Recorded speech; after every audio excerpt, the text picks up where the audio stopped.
Alrighty, so hello everybody. Today we're just going to be quickly running through a bit of information on Qingxiao, especially because her Resonator Showcase just came out. So in combination with her character profile reveal and combat animation showcase and whatnot, there's a lot of information that we can actually go through, and that's what we're going to be going through today. So first things first off, let me just get my laser pointer up actually before I forget. I'm just going to quickly talk about what information we already know about Qingxiao from 3.5. We know she's a Shen Paragon, that's the official title she holds in Shenfang. She's also been dwelling in Shenfang, and we know actually very recently by accident because she sucks at getting directions for centuries or a really long time. She helps around in Shenfang, lives on an isolated mountain peak, and we know that because, of course, in 3.5, she had a bit of an aura farming moment. She also has the power of sword formations, so 10,000 or Yuan swords, and that is kind of like one of the very core parts of not just her character, but also her combat. And of course, now you're wondering, this is getting boring, where's the juicy details? There's going to be a lot of juicy details, so if you could just wait 5 seconds, we'll now turn to the next slide. Before we talk about Qingxiao in more detail, we need to talk a little bit more about the Shansha genre. So we talked a little bit about this within the 3.6 live stream breakdown, but if you didn't know already, or if you didn't know watch the video, basically the TLDR, the gist of it is that Qingxiao is Shansha Slop, the character. Everything about her character basically revolves around Shansha. So if you didn't know what Shansha is, I'm just going to quickly run it down for you. Shansha, or Immortal Heroes, is a genre in a lot of Chinese literature that focuses on cultivation. And cultivation is where you channel your inner chi or energy to usually with the end goal of either becoming more powerful or becoming some kind of transcendent or earthly immortal. So you're not a god, but you are an immortal within the earthly realm, right? And because it takes a lot of inspiration from stuff like Taoism and Buddhism, takes a lot of kind of like design choices from a lot of places. It is much more magical and fantastical than wuxia. And wuxia, of course, was already talked about with stuff like Chouyan, right? Chouyan is like very wuxia coded. Qingxiao is shansha coded. So unlike wuxia, there's a lot more magic, there's a lot more fantasy, and that's why you have a lot of powers, like manifestations of chi energy, such as sword formations and stuff like, for example, fighting, flying around of swords, which are basically a condensation of the chi energy you get from cultivation. So, one of the questions we need to kind of like address, things we need to address before we talk about, let's just say, more juicy bits about Qingshao, is how cultivation works. Because one of the big things we need to kind of like address is cultivation as a system in Shansha is not directly compatible with a lot of the systems we already have in Wuthering Waves, such as, for example, fortes, frequencies, stuff like that. So we don't exactly know how it works. However, with Qingxiao's character reveal, character profile reveal, we do get some clues in that regard. So, Qingxiao specifically practices a kind of cultivation called quietude art, and along with other techniques she has demonstrated, she is able to use this cultivation method to modulate her frequency. And if you check kind of like her overclock report, she never overclocks, even though she almost always nearly crosses the threshold. She never crosses it, never crosses it. It's remarkable. She prevents overclocking because cultivators can temper their mind to steady their forte. So even though I think Qingxiao's case is a bit special, she doesn't, for example, represent all of cultivation, because I do want to stress that she has a specific sect or a part of cultivation called the quietude art. She doesn't represent all cultivators. It still kind of shows us that cultivation, one, can modulate your frequency, kind of like assist it. And because of that, the frequency is still what provides the base power in Wuthering Waves, but the cultivation is a kind of enhancement method that makes it more precise, makes it more refined, right? The second thing, of course, that we need to talk about is in Shansha, one of the goals of cultivation is not just to gain more power, but to become a kind of earthly immortal or transcendent. There's two things that primarily kind of like make this idea a little bit incompatible with Wuthering Waves. The first one, of course, is that one, resonators already live for a really long time to begin with, and two, Qingxiao actually does not seem to be fully immortal, or she's not really chasing immortality. She's basically kind of like gained a really like longevity, a really long life as a side effect. So we don't know specifically how the cultivation of Wuthering Waves works just yet, other than the fact that you can use it to regulate channel, kind of like make your forte and frequency, I'm assuming, a bit more refined. But you can kind of see how within Qingxiao's character story, she says a lot of people come to her chasing some secret of immortality or technique to ascend the heavens. She chases them away, gives them a book from the Huashu Academy, which basically tells them sleep early, rise early, exercise in moderation, etc. And basically she says, there are no shortcuts on the path of cultivation, and Qingxiao's own daily routine, as it happens, follows this health guide to the letter. So, I don't think she is trying to achieve like earthly immortality on purpose, but her longevity is most likely assisted because of her cultivation practices. So, next thing I'm going to go through, of course, also is Taoism, because one of the really interesting lines we got from the 3.6 trailer is when she says, all change in this world is but a shift in frequency. And we have kind of gone through already, I think if you guys have watched my videos for a long time, in my Warring States video, Taoism is actually a pretty big part of Wuthering Waves' cultural background.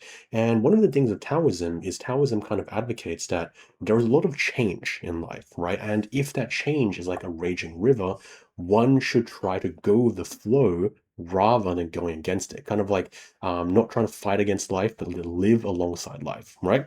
And one of the things that really kind of like pushes this ideal even further is two things. The first thing is that in Qingxiao's profile, she is called a seeker of the way. And one of the things you may be asking is, why is the way capitalized when way is usually a common noun?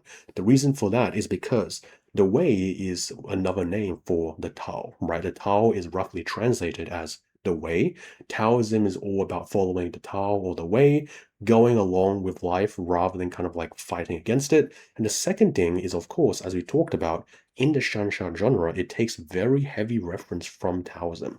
So it doesn't really surprise me that Qingxiao is referencing Taoism here because it just makes sense, right? Okay, next thing we need to talk about, very, very interesting thing that was revealed in Qingxiao's character profile is this mention of an auspicious beast. And based on some analysis, community feedback, you guys dumped in a couple of like really nice comments as well, because I did think this was the Shanghai Jing, but it's not.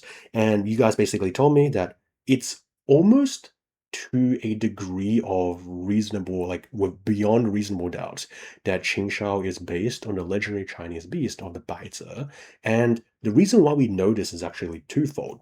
Because first things first off, the Huanglong Minister of Central Affairs says that Qingxiao's horns are linked to an all-knowing auspicious beast. You can kind of see here, this is where like it says. And the second thing is that Qingxiao is very heavily inferred to be the author of the record of Huanglong's tacit discords, which the Pioneer Association publishes, gives you a lot of information, such as how all the TDs in the cities of Huanglong range, how they behave, what they are capable of, and how to handle them.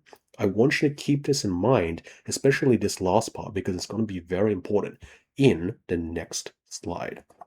So, besides that, we actually kind of like ordered this incorrectly. Just ignore the ordering for now. But the Baizi, as we're talking about this auspicious beast, right? What is with the Baizi? Well, in kind of like a book called the Book of Songs. So not the Book of Songs by Confucius, but the Book of Song. So by talking about the dynasty, right? There's a very famous story of the Baizi that comes from this book, where the Yellow Emperor or Huangdi is walking along the eastern shore of China when he ran into this beast, this Baizi, and it was incredibly intelligent, knew tons of information, and it could speak and understand a human tongue. So there's a couple of things for this. The Baizi, of course, is known as an auspicious beast because it only really shows itself to virtuous rulers during peacetime, hence why it's kind of like fortunate when it appears, and it appeared to Huangdi, right? Huangdi is kind of like the father emperor of like Chinese culture. And the other thing as well is that the Baizi is really special. It's incredibly intelligent. It knows all the secrets, the weaknesses, and the true natures of every single beast, spirit, demon, and god in the world. And what happened in the story? is that while Huangdi was conversing to this beast, he told the scribes, like following him, to quickly write down all the information that this beast was telling him. And this record that the scribes noted down became what we call the Baizi Tu, which is a kind of ultimate bestiary and compendium of 11,520 beasts, spirits, demons, and gods, as well as also their weaknesses and details how to deal with them. And if you kind of remember from the previous kind of like slide with the record of Huang Long's tacit discourse and stuff like that, that's exactly what Qingxiao is, right? She gave and authored all this information. She's like an all-knowing kind of like sign of like fortune. And especially since the Baizi doesn't appear very often and often this book, I think as we said before, we can say beyond reasonable doubt that Qingxiao is linked to this auspicious beast. Now we can go back because we're going to talk a little bit about her weapon, right? So I ordered this incorrectly, but stick with me. As you guys may know from Yang Shenling's weapon, it seems that a lot of the resonates in Shuangfang have very symbolic weapons, and Qingxiao is not an exception. Because if you check the description of the Chinese version, of course, of a weapon, you actually see a quote from the very famous Song poem, Little Plum Blossom in a Mountain Garden. And you kind of see this, like over here, and this is kind of like part of the line replicated here. It basically translates to sparse shadows fall tilted on clear, shallow water. The English version, if you guys check, is also very similar. You'll be able to spot it immediately. But one of the things really interesting is that not only is this poem very famous, this poem in itself symbolizes a kind of emotional detachment and clean morality of the world, which is very relevant to cultivation. But the other thing as well is that there's a lot of poems about plum blossoms in China. And the reason why the plum blossom is so culturally significant is because it symbolizes perseverance, how it's a flower that blooms and is able to maintain its beauty amidst kind of like raging snowstorms and stuff like that, symbolizes perseverance, right? And you can see again a weapon, like literally the line right afterwards reads kind of like this line over here, which is kind of like there's a lot of ways to translate this, but it basically just means a rain of petals. I think that's how they translated it in the English version of the weapon, but this is actually a quote. Or like it's not really a direct quote, like a very close parody to Peach Blossom Spring by Tao Yongming. And this is a fable talking about this kind of like utopian village that is hidden within a peach grove. And oftentimes this kind of like world has been metaphorically attributed as a kind of vision of utopian paradise in Chinese culture. And when you combine both the last line, kind of like this line over here, and this line, what you kind of like get is that she will basically kind of like protect, swing her sword and wield her sword to protect this kind of paradise. And if you guys were curious, this is actually not even the first time that Tao Yunming's fable was referred to. This again, it's a very, very common metaphor in Chinese culture, right? Because in the 3.6 song Isidus, you can literally see Taoyuan, right? Paradise, the peach grove. It's a very common kind of like part of Chinese culture. So anyway, let's go on to the next section. So the other thing about Qingxiao's signature weapon is the name of the skill. So in English, it is Evil Scourge, but in Chinese, it's actually translated to Che, which is kind of like meaning repelling malice, evil scourge, whatever. One of the really important things, though, is that this is one of the names of King Helu's legendary 8 swords. And this was actually recorded in the records of Gleaning or the Shiji, which has already been referenced in Wuthering Waves. If you guys have been kind of like on track with my Huanglong videos, you may even know where this was referenced. But besides that, this is kind of like the same sword owned by King Guozhen of Yu. Yu is like the dynasty. And it is also kind of like this figure, by the way, is the owner of also one of the world's most famous swords. I think it was excavated in around in the 1960s. And you may know this sword. This is a very, very famous sword. I think this is one of the oldest and most pristinely preserved swords in Chinese history. It's called the Sword of Guozhen, right? So Guozhen is like the name of the king, king like Helu, right? And it's a 2,500 year bronze sword in near perfect condition. Of course, Qingxiao loves to refer to swords, but this particular sword, like this sword is not the same as like this sword, by the way. It's just that the owners are the same. It was said that this sword, this kind of like churcher, was able to wipe away evil, right? As soon as a sword was unsheathed, it could banish evil spirits and stuff like that. So it's one of the eight swords, eight legendary swords he owned. So yeah, it's a very kind of like nice reference to the sword itself. Okay, so now we can talk about the whole thing about what was exactly happening in the Resonator showcase with Wuling's master. Because I think a lot of people were confused about why Wuling was calling Qingxiao her master. She is not her master.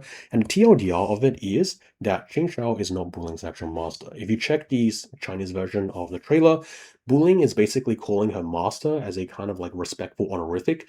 The words are actually different, but it's not really important to kind of like understand that right now. So we'll kind of like gloss over that. But basically, what happened in the trailer is that Buling was fighting a martial arts tournament with Qingxiao. She was lazy as hell and she threw on purpose, and Qingxiao basically confronted her about it, hence the beginning of the trailer, right? And what's really interesting is that we already know this is going to happen because in Buling's story, she actually talks about this. So we knew this as soon as Buling was released. It's just that this white robed figure of this woman sat nearby with Guqin in her arms. We know for sure now that that was Qingxiao, right? So we knew this already. It's just that the trailer was kind of like animating this scene that she was describing. And what happened was basically because of that, Buling's actual master asked Qingxiao to train her protege. I don't know if we can call bullying her protege, a student, I guess. And that kind of led to a lot of like scenes where basically bullying is losing immense amounts of aura, right? But the gist of it is that it was talking about kind of like the training arc per se. One thing, however, that was really interesting about it is the very end when bullying actually asks Qingxiao if she is really the legendary sword transcendent who roams heaven and whatever. And this is really important because when Qingxiao replies and says, "No, I'm not that person," it kind of confirms that she isn't actually immortal. She's lived a really long time, but she's not like a full earthly immortal transcendent being, which is like the apex goal of like the Shanshan genre. But she has probably reached a pretty high realm by the gist of it. They just call her the transcendent because she looks like she lives forever, right? She says cultivation has no single path. Traveling to can refine the heart to bullying to basically let her go free, right, into the world. Eventually works as a consultant for the Black Shores. But what that leads to as well is she says, protecting Xuanfang is my cultivation, which is like, as I said before, she is literally just Shan Slop, the character, right? So hopefully you guys enjoyed this video. If you guys found it insightful, feel free to comment, subscribe, even become a channel member. So as always, hope you guys have a great rest of the day, and I'll see you guys in the next one.